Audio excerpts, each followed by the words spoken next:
महाकुंभ में महापाप को लेकर पुलिस का एक्शन भी तेज हो गया है। पुलिस ने उन सोशल मीडिया अकाउंट्स पर केस दर्ज कर जांच शुरू कर दी है जिन पर महिलाओं के नहाने, कपड़े बदलने का वीडियो अपलोड हुआ।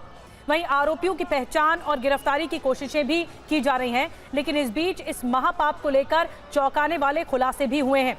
ये वीडियो डार्क वेब पर बेचकर, जी हां, इसे बेचकर पैसे कमाए जाते थे और ये पूरा गोरख धंधा चल रहा था। विदेशी हैकर्स भी इन वीडियो के खरीदारों में शामिल थे। जो विदेशी हैकर्स थे, वीडियो के तार यूपी के अलावा महाराष्ट्र, गुजरात तक पहुंच चुके हैं। हर खुलासा आपको दिखाएंगे कि कहां-कहां तक तार पहुंचे हैं। हर अपडेट आपको देंगे। यूपी, महाराष्ट्र और गुजरात तीनों जगहों में, तीनों राज्यों में किस तरह से 3 रिपोर्टर हमारे साथ जुड़ेंगे और इस वक्त अपडेट देंगे, उनसे भी जानकारी लेंगे। तो लेकिन आपको बता दें, महाकुंभ के वीडियो डार्क वेब पर बेचने का शक भी है। प्रशासन अलर्ट पर है इस वक्त। प्रयागराज से गुजरात, महाराष्ट्र तक जांच पहुंच चुकी है। विदेशी हैकर्स के टच में थे ये आरोपी, जो जानकारी मिल रही है। इसके अलावा रोमानिया, अटलांटा के हैकर्स के साथ इनका कनेक्शन बताया जा रहा है। वीडियो बेचकर पैसे की कमाई करते थे, ये खुलासा हुआ है।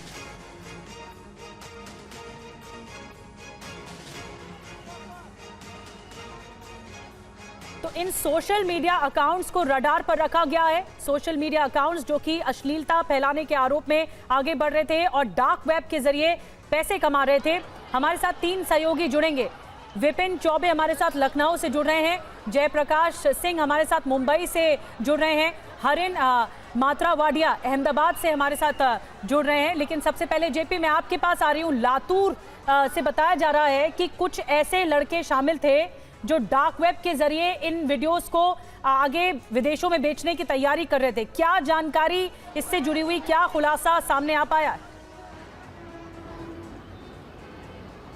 देखिए, रोमानिया के 2 साइबर हैकर हैं। रोमानिया और अटलांटा के इन साइबर हैकर के संपर्क में लातूर और सांगली के ये लड़के थे। ऐसा बताया जा रहा है कि प्रज्वल तेली, जो लातूर से पकड़ा गया है, महाराष्ट्र के मराठवाड़ा के लातूर जिले से, और दूसरा जो पश्चिम महाराष्ट्र के सांगली से राजेंद्र पाटिल नाम का एक लड़का पकड़ा गया है। इन दोनों को गुजरात पुलिस ने गिरफ्तार किया है और इनके पास से काफ़ी वीडियोस बड़ी मात्रा में मिले हैं, जिसमें प्रयागराज के महाकुंभ में श्रद्धा की डुबकी लगाती महिलाओं के वीडियो मिले हैं अर्धनग्न अवस्था में। इसके अलावा जो वीडियो मिले हैं वो राजकोट के एक अस्पताल के मिले हैं और कुछ तो मॉल्स के वीडियो मिले हैं। महाराष्ट्र के कई मॉल्स में भी इन्होंने वीडियो बनाए, कुछ अस्पताल में बनाए। और बड़ी बात यह है कि डार्क वेब के साथ साथ ये टेलीग्राम पर इन वीडियोस के अलग अलग अकाउंट्स इन्होंने बना के रखे थे। उन अकाउंट्स में 2000 रुपये से 4000 रुपये तक का सब्सक्राइबर फीस लिया जाता था और उसमें यह कहा जाता था कि अगर आपको प्रयागराज के अस्पताल के या फिर मॉल्स के वीडियो चाहिए महिलाओं के, तो आप 2000 की मेंबरशिप लीजिए और आपको ये वीडियो अवेलेबल किए जाएंगे। और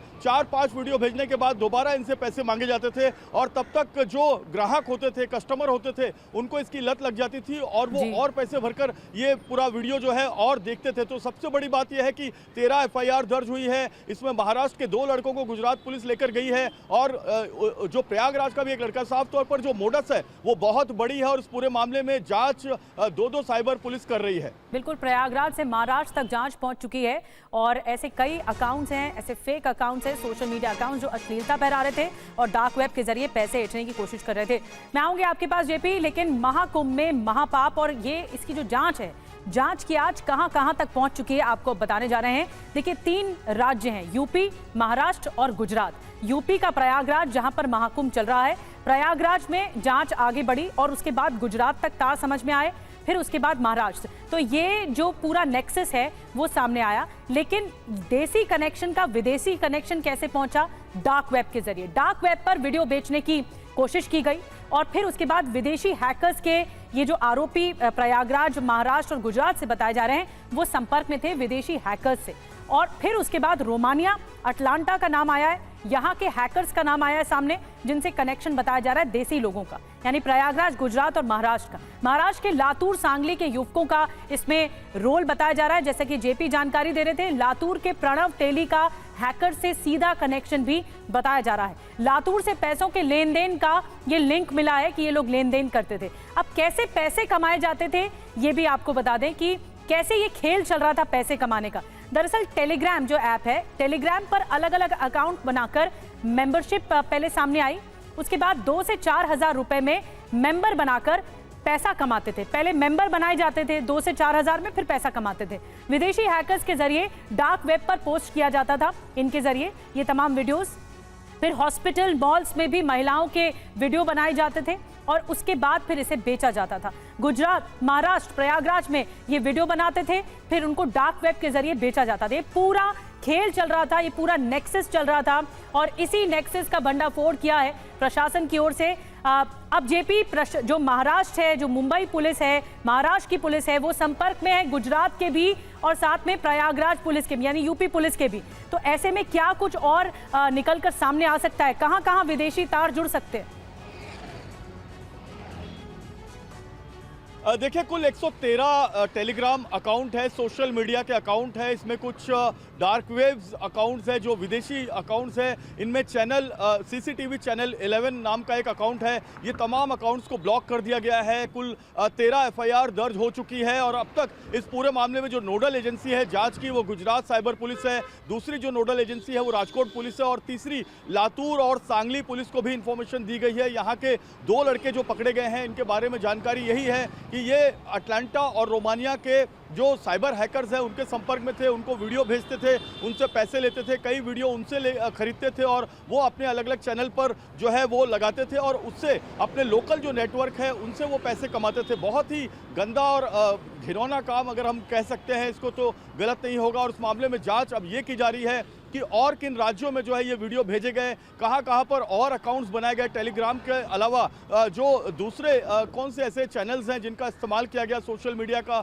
इस्तेमाल किया गया। क्योंकि खबर ये भी है कि लिंक्डइन और इंस्टाग्राम पर भी इन्होंने अलग अलग अकाउंट्स बनाया हुआ था, व्हाट्सएप के अलग अलग ग्रुप्स बनाए हुए थे और इन व्हाट्सएप के ग्रुप्स पर भी ये वीडियो भेजे जाते थे। तो निश्चित तौर पर पैसा कमाना, कमर्शियली इस्तेमाल करना महिलाओं के इन वीडियोस का, ये इनका पूरा इंटेंशन था। बड़ी जानकारी दे रहे हैं, लेकिन महाराष्ट्र का जो लातूर है और सांगली है, इन 2 शहरों के बारे में बताया जा रहा है कि इन 2 शहरों पर रडार में सोशल मीडिया अकाउंट्स को रखा गया है जो इस तरह अश्लीलता फैला रहे थे और पैसे कमाते थे, पैसे ऐंठने की कोशिश कर रहे थे। मैं आऊंगी जेपी आपके पास, एक बड़ी खबर और है, फिर विपिन हमारे साथ जुड़े हुए हैं, उनके पास चलेंगे। महाकुंभ की वीडियो अपलोड करने पर कार्रवाई हुई है। 17 सोशल मीडिया अकाउंट्स पर एक्शन हुआ है। 17 सोशल मीडिया अकाउंट्स। पुलिस आरोपियों की तलाश में जुटी है। आरोपियों की पहचान करने की कोशिशें भी की जा रही हैं। महिलाओं के नहाने, कपड़े बदलने के जो वीडियो हैं वो भी वायरल किए गए और फिर उसके बाद इससे पैसे कमाने की कोशिश की गई। अब पुलिस तलाश कर रही है आरोपियों की। तो महाकुंभ में एक महापाप होता है, लेकिन महापाप से बढ़कर भी एक और पाप होता है कि सोशल मीडिया अकाउंट्स बनाए जाते हैं, जानबूझकर अश्लीलता फैलाई जाती है, मर्यादा तोड़ी जाती है। और आइए हम आपको बताते हैं कैसे मर्यादा तोड़ी गई, सोशल मीडिया पर अब कार्रवाई है। ये सभी अकाउंट्स रडार में पहुंच चुके हैं। पहली बड़ी बात, जो ये तमाम वीडियोस हैं, जो जिस नाम से अकाउंट्स बनाए गए वो हम आपको बता रहे हैं। गर्ल्स लाइव वीडियो, देसी भाभी जी, रूपोला रोज, ये फेसबुक पर अकाउंट बनाए गए, फर्जी अकाउंट्स बनाए गए जिसमें अश्लीलता फैलाने की कोशिश की गई और फिर इसे डार्क वेब के जरिए बेचने की कोशिश की गई। देखिए, ये मर्यादा तोड़ने की कोशिश हुई। ऐसे कई तरह के अकाउंट्स हैं, ये जिस तरह से हम दिखा रहे हैं ऐसे कई अकाउंट्स हैं जिनका हम खुलासा करेंगे। महाकुंभ मेला के जो डीआईजी हैं वैभव कृष्णा ने बताया कि ऐसे सोशल मीडिया अकाउंट पर कार्यवाही की जा रही है जिनके अकाउंट से इन वीडियो और तस्वीरों को वायरल किया गया है और फिर बेचने की कोशिश की गई है। क्या कुछ कहना है पुलिस का, आपको सुनवाते हैं। थी कि कुछ लेडीज़ के वीडियो उनके प्राइवेसी को वायलेट करते हुए सोशल मीडिया प्रोफाइल्स ने कुछ ने अपलोड किए और इस पे हम लोगों ने एफआईआर लिखाई है। कुछ सोशल मीडिया हैंडल्स को, जैसे कुछ टेलीग्राम चैनल्स को, कुछ इंस्टाग्राम अकाउंट्स को, फेसबुक अकाउंट्स को चिन्हित किया गया है। उन पे आईटी एक्ट में बीएनएस की धाराओं में एफआईआर लिखी गई है, उनकी गिरफ्तारियां होंगी। इस तरीके का भी संज्ञान में आया कि इस पे टेलीग्राम पे कुछ चैनल हैं जो ऐसे वीडियोस को बेच रहे थे पैसा लेके। जो लोग इसे खरीद रहे हैं, जो ऐसे वीडियोस को खरीद रहे हैं, उनकी गिरफ्तारियां होंगी और जो ऐसे बेच रहे हैं उनकी तो गिरफ्तारियां होंगी। तो एक ये सीरियस ऑफेंस है, बड़ा घिनौना करता है, इसे बहुत गंभीरता से हम लोग ले रहे हैं और इस पर सख्त एक्शन हुआ। सर, अभी तक कितने लोगों के खिलाफ इस पे मतलब आप लोग की तरफ से कार्रवाई की गई, क्या मुकदमा? देखिए, टोटल जो सोशल मीडिया से रिलेटेड एफआईआर हैं वो 103 प्रोफाइल्स के खिलाफ एफआईआर हुई है। 13 एफआईआर टोटल हुई है। 13 एफआईआर हुई है। 13 टोटल एफआईआर हुई है और 103 प्रोफाइल चिन्हित किए गए। ये और भी प्रकरण, सोशल मीडिया के और भी जो प्रकरण हैं जो गलत तथ्यों के बेसिस पे अपलोड करने वाले इश्यूज हैं, वो भी इसमें सम्मिलित हैं। तो देखिए, पुलिस के जरिए जानकारी दी जा रही है कि 13 ऐसे अकाउंट्स हैं जिन पर 13 ऐसे एफआईआर है, जिसमें जिक्र है इन सोशल मीडिया अकाउंट्स का जो अश्लीलता फैला रहे थे। विपिन चौबे हमारे साथ और ज्यादा जानकारी के साथ जुड़ गए हैं। विपिन, लेकिन गिरफ्तारी के लिए क्या प्रयास हो रहा है? कैसे जो लिंक मिल रहा है पुलिस को वो क्या है? क्योंकि इनका संपर्क कई और राज्यों में बैठे हैकर्स के साथ था, न सिर्फ राज्यों में बल्कि विदेशों में जो बैठे हैकर्स थे उनके साथ भी था। विपिन के पास चलेंगे, एक दोबारा चलेंगे, लेकिन आपको बता दें कि कार्रवाई हो रही है और डंके की चोट पर एक बड़ी कार्रवाई जो है वो पुलिस कर रही है, क्योंकि जो व्हाट्सएप अकाउंट है या टेलीग्राम है या इंस्टाग्राम है, इन सबको खंगाला जा रहा है, इन सबको रडार पर रखा गया है। अब आपको बताते हैं, हमने महाराष्ट्र की बात की, हमने यूपी के प्रयागराज की बात की, लेकिन गुजरात से भी लिंक मिलता हुआ दिख रहा है। गुजरात के राजकोट के अस्पताल का वीडियो अपलोड हुआ है। मैटरनिटी अस्पताल की महिला मरीजों के वीडियो वायरल किए गए हैं। अहमदाबाद साइबर क्राइम ने 3 संदिग्धों को इस मामले में गिरफ्तार किया है। 2 संदिग्ध प्रज्ञेश पाटिल और प्रज्वल तेली गिरफ्तार किए गए इस मामले में। महाराष्ट्र के सांगली और लातूर से गिरफ्तारी हुई है। तीसरा संदिग्ध जो है यूपी से गिरफ्तार किया गया है। तो अभी संदिग्धों को गिरफ्तार किया जा रहा है, 7 और लोगों से पूछताछ की जा रही है। तो गुजरात से देखिए कैसे लिंक मिलते हुए दिख रहे हैं। एक मैटरनिटी अस्पताल का वीडियो वायरल किया गया और ये धोखे में वीडियो बनाया गया। साइबर क्राइम ने 3 संदिग्धों को अब तक गिरफ्तार किया है। आपको बता दें कि मैटरनिटी अस्पताल, गुजरात के एक मैटरनिटी अस्पताल से एक वीडियो वायरल किया गया, अपलोड किया गया। और हरिन से और ज्यादा जानकारी लेते हैं जो हमारे साथ सीधा गुजरात से जुड़े हैं। हरिन, ये बताइए कि पुलिस और प्रशासन अभी इस मैटरनिटी अस्पताल के संपर्क में, ऐसे कितने वीडियो अपलोड किए गए होंगे और फिर उसके बाद अब पुलिस कैसे नेटवर्किंग या इनका लिंक तलाशने की कोशिश कर रही है, क्योंकि इनके तार विदेशों से भी जुड़ रहे हैं।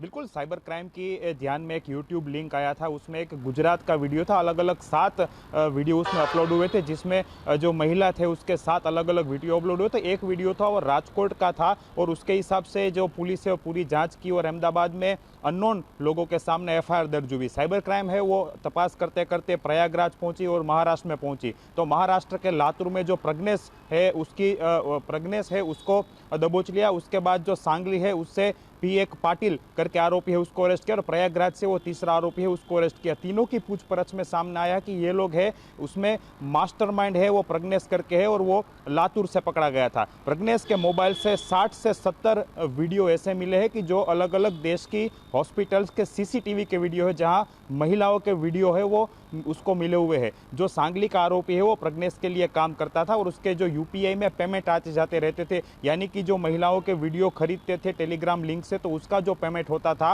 वो पाटिल के अकाउंट में होता था, जो सांगली से गिरफ्तार हुआ है। और प्रयागराज के जिस तरह से फोटो और वीडियो अपलोड हुए हैं, जिस यूट्यूब चैनल में अपलोड हुए हैं, उसका आरोपी प्रयागराज से जो साइबर क्राइम है उसने दबोच लिया है। परंतु 2 दिन से तीनों लोगों की पूछपरछ साइबर क्राइम कर रही है। इसमें क्राइम ब्रांच को भी इन्वॉल्व किया गया है। तो दोनों एजेंसियां जिस तरह से पूछपरछ करी, उसमें सामने आया है मोबाइल खंगाले गए हैं। तो सामने आया है कि अलग अलग देश की 60 से 70 ऐसी हॉस्पिटल्स है कि जिसके इसके सीसीटीवी हैक किए गए हैं और ये पूरा नेक्सस 1 साल से चल रहा है। और अब तक जो मास्टरमाइंड प्रज्ञेश है वो 1 लाख रुपए से ज्यादा वीडियो बेच के कमा चुका है। परंतु उससे भी ज्यादा महत्व की बात है कि जिस तरह से राजकोट का हॉस्पिटल का गिरफ्तारी, जिनकी संदिग्ध की गिरफ्तारी हुई है, उनके जरिए पता लगा है कि कैसे पैसे कमाए जाते थे डार्क वेब के जरिए। विपिन चौबे भी हमारे साथ जुड़ गए हैं। विपिन, प्रयागराज से एक संदिग्ध को हिरासत में लिया गया है, क्या बताया जा रहा है वहां पर? जो पुलिस है, यूपी पुलिस, वो क्या बता रही है कि अब तक इस डार्क वेब के जरिए क्या क्या हो रहा था और पुलिस कितना शिकंजे में ले पाई आरोपियों को? देखिए, पुलिस ने इस पूरे मामले में अब तक लगभग 17 ऐसे प्रोफाइल्स हैं जो इंस्टाग्राम प्रोफाइल्स हैं और टेलीग्राम प्रोफाइल्स हैं, उनको स्कैन किया है और ये पता लगाया है कि उनके जरिए कुंभ में जो श्रद्धालु आए थे और उनका नहाते हुए वीडियो और कपड़े बदलते हुए वीडियोस को अपलोड किया जा रहा था।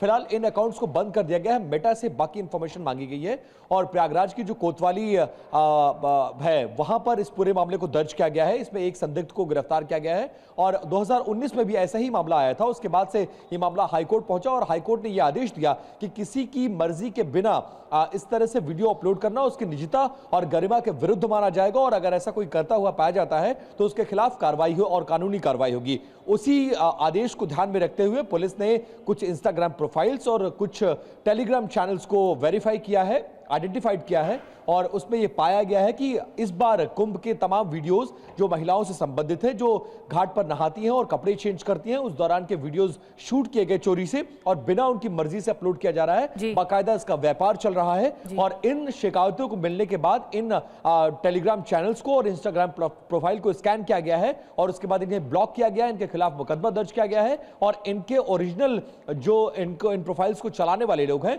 उन तक पहुंचने की कोशिश की जा रही है और इस पूरे मामले में मुकदमा दर्ज करते हुए एक शख्स को हिरासत में भी लिया गया है और उस पर कानूनी कार्रवाई की जा रही है। जी बिल्कुल, अब कानूनी शिकंजा कसने की पूरी तैयारी है यूपी पुलिस की, प्रशासन की। न सिर्फ यूपी पुलिस बल्कि महाराष्ट्र भी और गुजरात भी।